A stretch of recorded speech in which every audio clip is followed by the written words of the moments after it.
یہ جان لیں کہ رسول اللہ صلی اللہ علیہ وسلم کی پیدائش کس دن ہوئی اور آپ کی وفات کس دن ہوئی؟ دن تو ایک ہی ہے.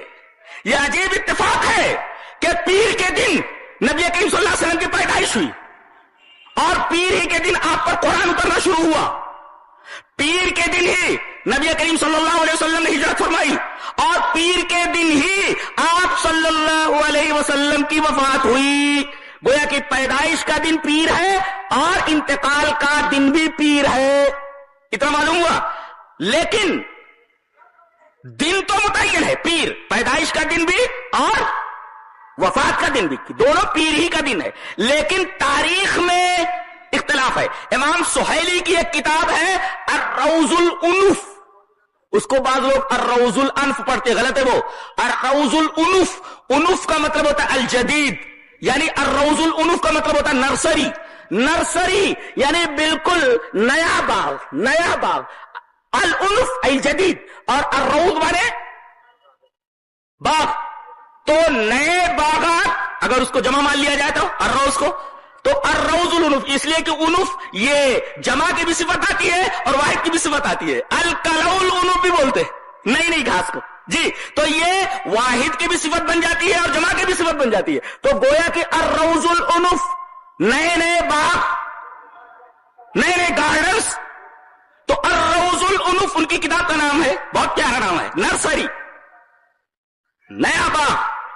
اور امام سہیلی نے اپنی اس کتاب الروض الانف میں الف پیشو نون پیشو انف اس کے اندر لکھا ہے کہ آپ کی تاریخ وفات متعین ہے، وہ 12 ربیع الاول ہے.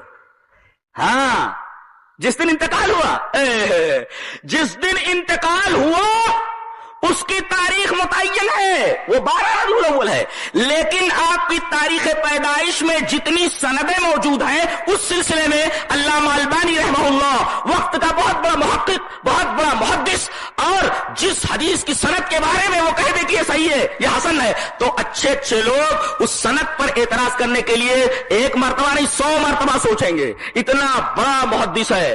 کون؟ علامہ البانی. انہوں نے علامہ حافظ عماد الدین ابن کثیر رحمہ اللہ کی جو مشہور کتاب ہے السیرۃ النبویہ، السیرۃ النبویہ جو حافظ عماد الدین ابن کثیر کی کتاب ہے، اس کی انہوں نے تخریج اور تحقیق کی ہے. تو السیرۃ النبویہ جو حافظ عماد الدین ابن کثیر کی سیرت کے اوپر کتاب ہے جس کا نام السیرۃ النبویہ ہے، علامہ البانی نے اس کی تخریج اور تحقیق کی ہے. اس کے اندر وہ لکھتے ہیں کہ نبی کی پیدائش کے بارے میں جتنی بھی روایات آتی ہیں ہر ایک روایت کی سند عیبدار ہے، کوئی بھی روایت صحیح نہیں ہے. ہر روایت کی سند کے اندر کوئی نہ کوئی عیب موجود ہے. لیکن سب سے زیادہ صحیح سند جو ہے وہ امام مالک کی سند ہے جو 8 تاریخ بتاتی ہے کہ آپ صلی اللہ علیہ وسلم کی پیدائش 8 تاریخ کو ہوئی. یہ میں نہیں کہتا، یہ السیرۃ النبویہ کی تحقیق کرتے ہوئے علامہ البانی نے بدلائل ثابت کیا ہے کہ نبی کریم صلی اللہ علیہ وسلم کی پیدائش کا دن، تاریخ، دن تو متعین ہے مگر تاریخ